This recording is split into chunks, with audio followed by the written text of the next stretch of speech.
Yeah. Okay, thank you. My talk will be probably a little bit outlier because I work in plant science. So I don't know how many of you actually work with plant genomes. Can you raise your hand so I have the idea?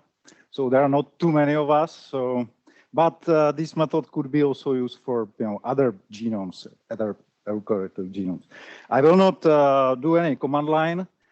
We are providing our software on a Galaxy server. So if you will go to TEhub, so there is a link you can open, and the provider of the hardware actually insists that we have only registered users. So unfortunately, you have to register if you want to take a look on the data. But in return, you will get quite a lot of space and computational resources. So if you will go to registration, you can use any of these credentials to get in. You can use also ORCID ID. So I suggest that you will use this type of services to sign in.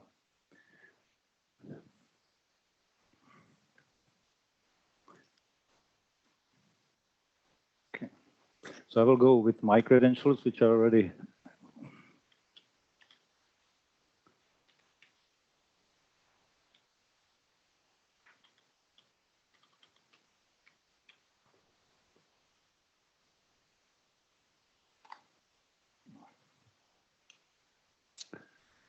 So what does it mean no? This one? Okay. Really? Okay. Here, in case there is also the presentation I will be showing, and let's hide this.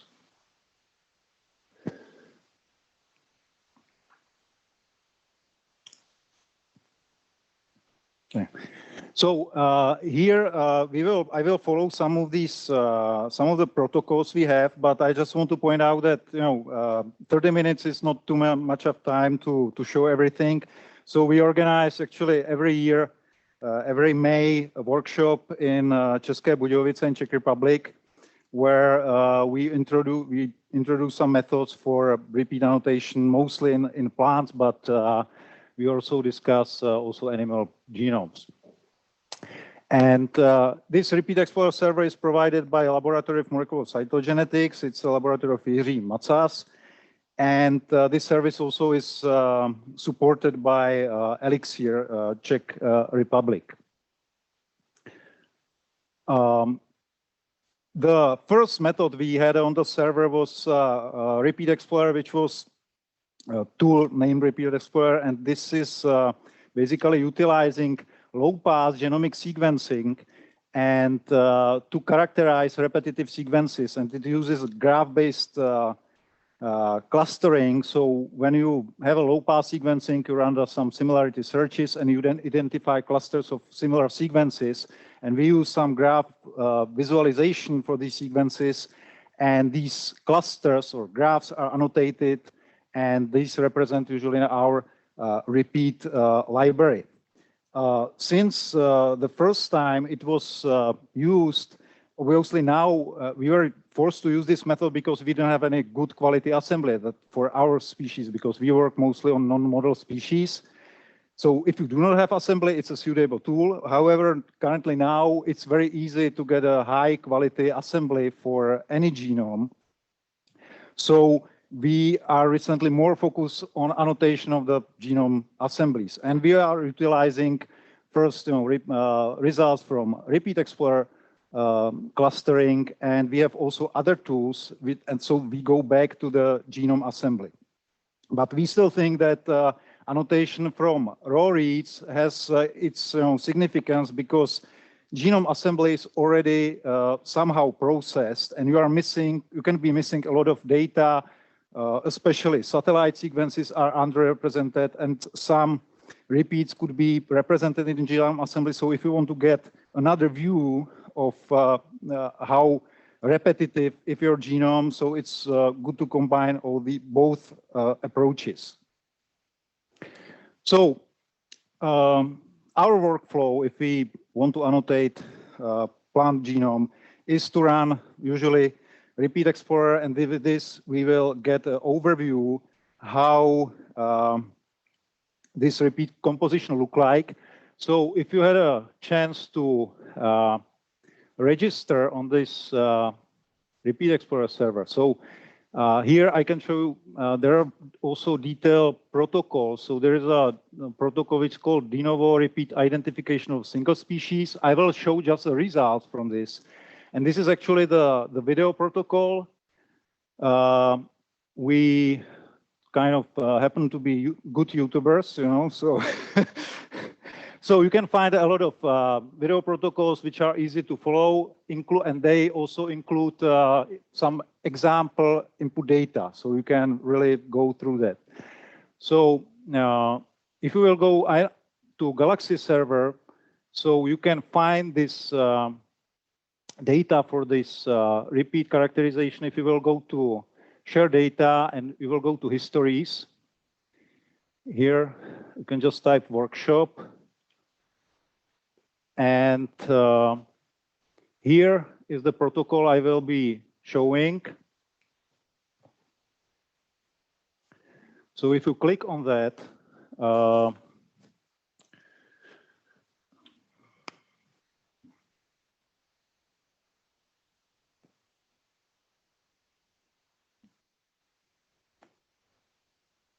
so you can import this history to your data space.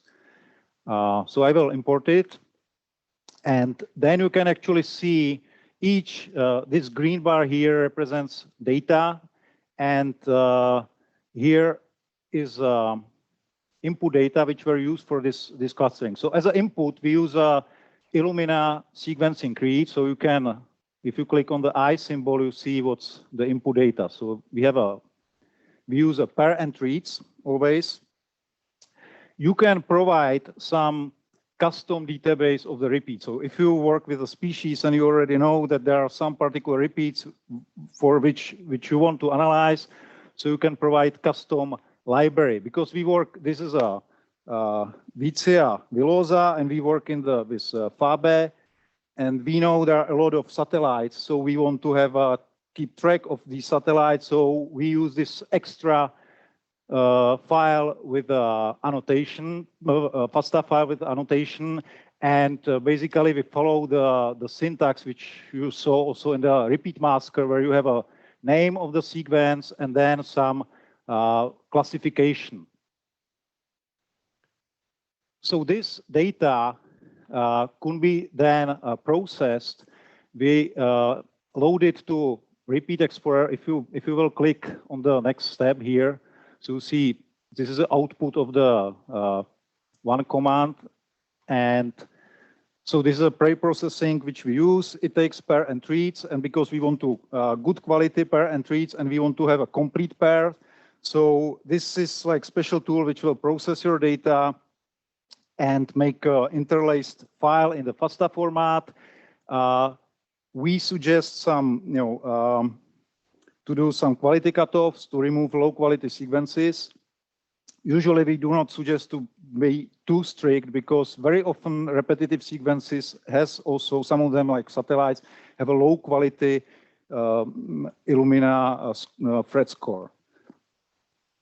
So with this, you will get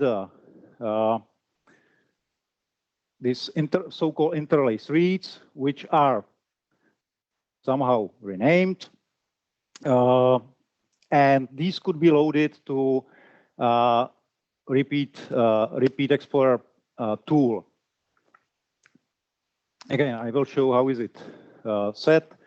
So this is your NGS reads. We recommend to use about 1x coverage, roughly, for analysis. So it's good to know whatever species you analyze, if you know the genome size, if you want to analyze it. So to have, and for this type of analysis, if you will use really high coverage, it will slow down the analysis, and then you will be detecting repetitive sequences of something which is repetitive, but it could be rather gene families. So we use a lower coverage, and this is enough to detect repetitive sequences. This could be actually, if you have more data than is required, so you can actually here choose to do some resampling. So you can choose how many sequences you want to analyze. So that means that you will adjust your number of sequences to the read depth, to the depth of the sequencing. And basically you can choose to use a custom database. And there are some other more complicated options. I will not go into the details. So I said they're explaining these videos, and I will rather show the output of this analysis. So which is presented in two data sets. One is like archive, which could be downloaded to your computer. It contains a lot of files, and we have also documentation for this. Or you can view it directly on the server. So you can open that in the new window. And so this shows some overview, and this bar here represents basically the clusters, right? So you have, if you have, imagine you have a genome, then this green, this part here show the sequences which didn't have any similarity hits, and this roughly corresponds to single copy fraction of the genome, while these which generated some similarity hits, these could correspond again roughly to the repetitive fraction of the genome.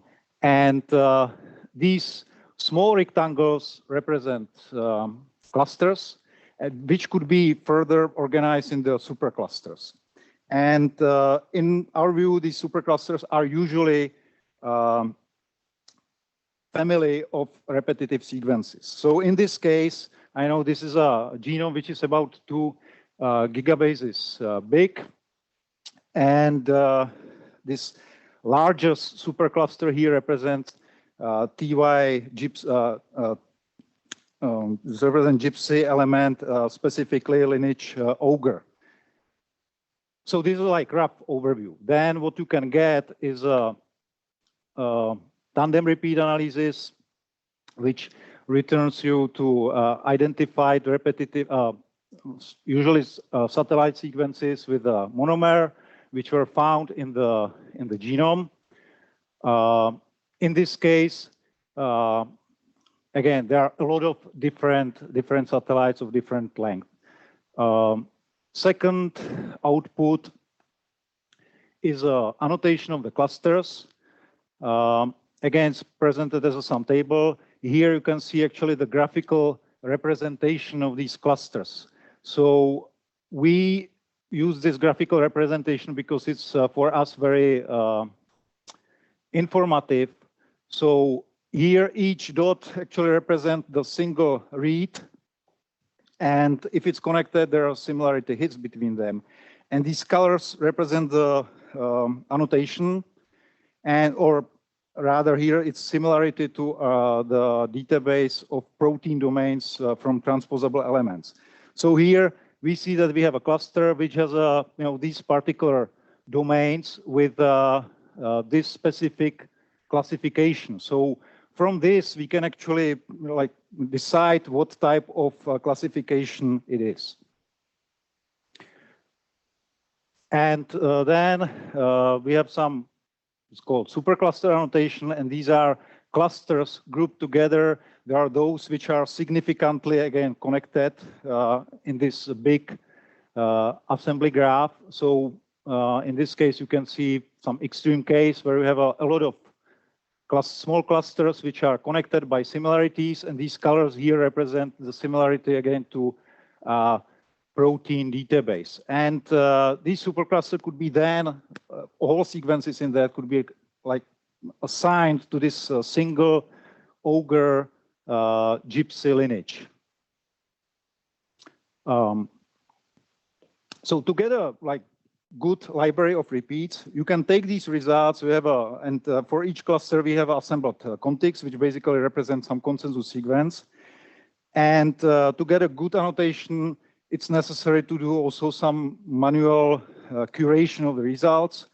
again, it's complicated. This is a complicated process, but in this case, it means that you need to go through every cluster. But because there are usually like hundreds of clusters you have to go through. So, but then it means that you basically manually annotated somehow, for example, 60% of the genome. So it takes some time, but it's very, very efficient. If you have this annotation, then you can actually use it to annotate a genome. So I want to show then other tools we have. So your task is basically create annotation table which says, you know, we provide some template, which is again in the data. So here we use this particular classification scheme, but you can use also your own scheme. But this is something because this is more or less adjusted to repeats in the plant genome. So we classify gypsy and copia. And most of these repeats are actually, most of the repeats in the plant genome are actually gypsy and copia, and we classify them also into lineages. So when you do this manual adjustment of the annotation, you can, so there is some automatic classification which need to be verified. You can verify it by several means, and then you decide what's the final annotation at the end. And this table could be then used to create a library of repetitive sequences.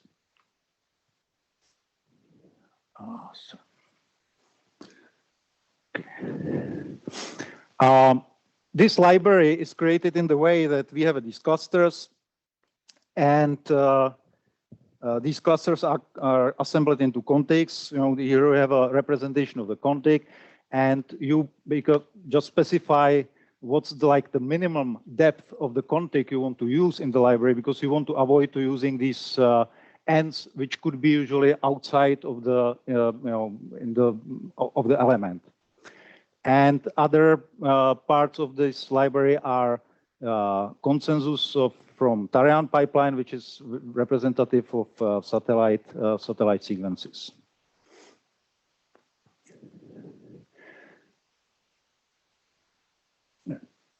So if you want to analyze genome, so we will do a RepeatExplorer, then you can create this library of repetitive sequences from RepeatExplorer output, and these will use as a input for repeat masker and annotate the genome. Additionally, we use this tool Dante, which utilizes only protein sequences from RexDB database, and then we have a subsequent tool which identify actually LTR retrotransposons. And again, full-length LTR retrotransposons could be used as a second library to annotate genome. So the Dante works in the way that we search a genome against this RexDB database. We actually record multiple hits, and these multiple hits are then evaluated, and some classification, final classification is assigned to this region. But in this way, we'll get just like individual protein domains annotated in the genome. And so we will get something like this, where we have like each color represents a single lineage. And Dante LTR to actually look for the clusters of the protein domains which belongs to the same lineage and are in the correct orientation. The distances between them are, as it should be. We have some predefined constraints based on the known elements which we have annotated from plants. And if such clusters are found, then we analyze the surrounding of this cluster to identify putative LTR sequences. And we also check if you can find target site duplication and PBS sequences. So in this way, we actually obtain the annotation of the complete LTR retrotransposons. So this, and these could be then used for, as an additional additional repeat library for repeat masker. So to see how the this output look like, so again, if you go to histories, okay, here's another, it's called assembly annotation example. So if I will import this, okay, so it seems like I don't have too much time. Or, oh, I have 8 minutes? 10 minutes, okay, good. Okay, so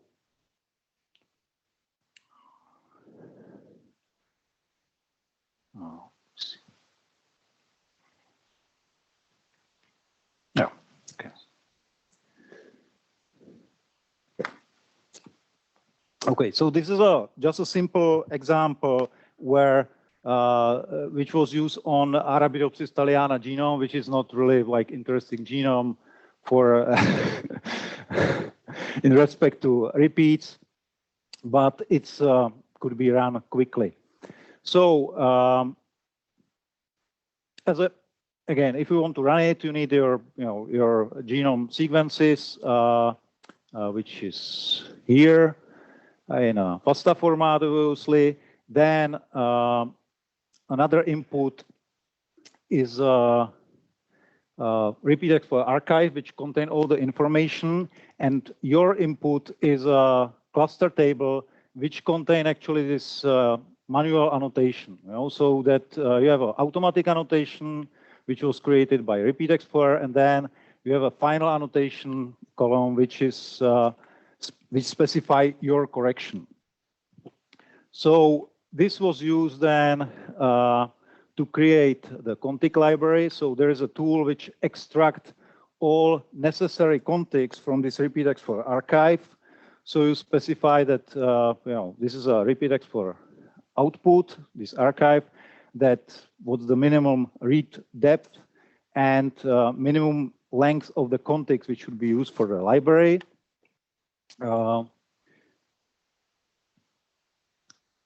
The output look like this.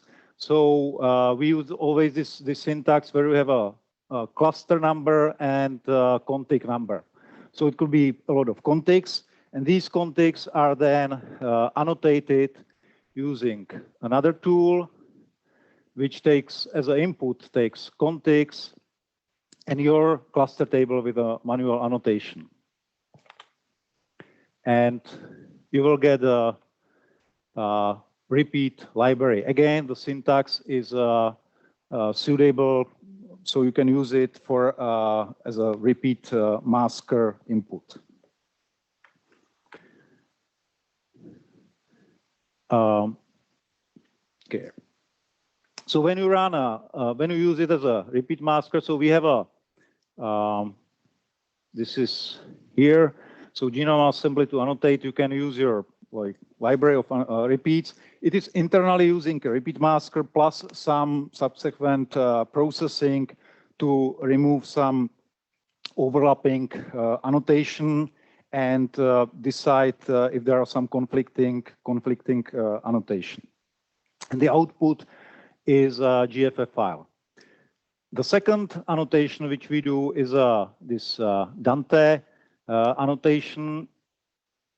And again, you use as an input, you can use a FASTA file. In this case, it's a chromosome of Arabidopsis thaliana, and you choose what version of the database. So we have this Veridiplante database, which is quite comprehensive, and we have also Metazoa database in case that we work with animals. But I have to say that this is not that comprehensive like we wish to be. So, but we are not really in the field. So, and when you run this, you will get some output again in a GFF file with individual domains annotated. It's a big file. I will show a visualization later. There is some unfiltered output which contain all the hits identified, and then it's also some filtered output which has some spurious hits removed. And then, okay, and the last tool we use is this Dante LTR, and it parses the output and try to identify complete elements. Again, it's simple to run. You just provide the Dante output, which is the GFF file with the annotation from Dante and your genome. And here you can specify also, because we are looking for these clusters of protein domains, and each lineage has a specific number of domains. So you can tolerate if there are some domains missing, because this is very common, in plants. So you can specify how many of these could be missing, and then you will get the output. And because I don't have too much time, so I will show then you can also visualize this GFF file in a JBrowse when you work in the Galaxy. So I have ready this visualization to show you what you can expect.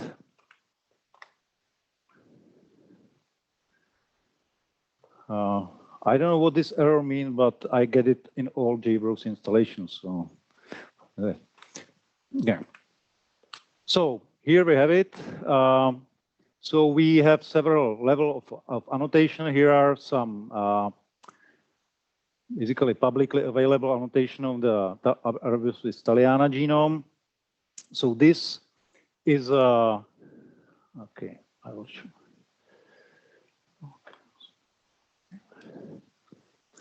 Okay, so this is an annotation. Now it is shown as a bar plot because it's too dense. This is annotation which is based on the RepeatExplorer library and subsequent repeat masker. So I can zoom into that, and it's quite dense. But you can see that it contains some annotation. I will try to make it smaller. But here you have a annotation from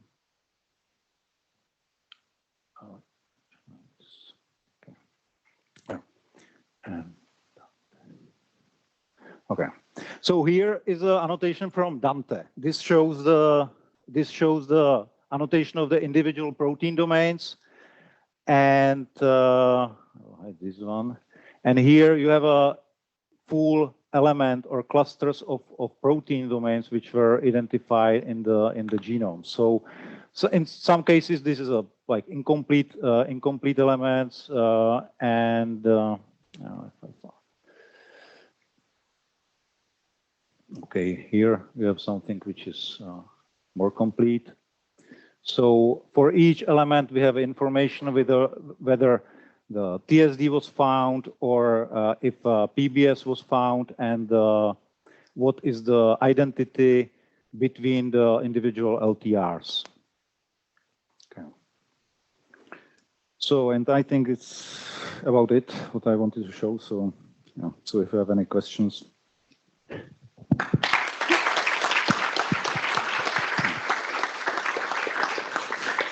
Thank you. We actually had a couple minutes left because we started 2 minutes late. But thank you very much for your presentation. Any questions?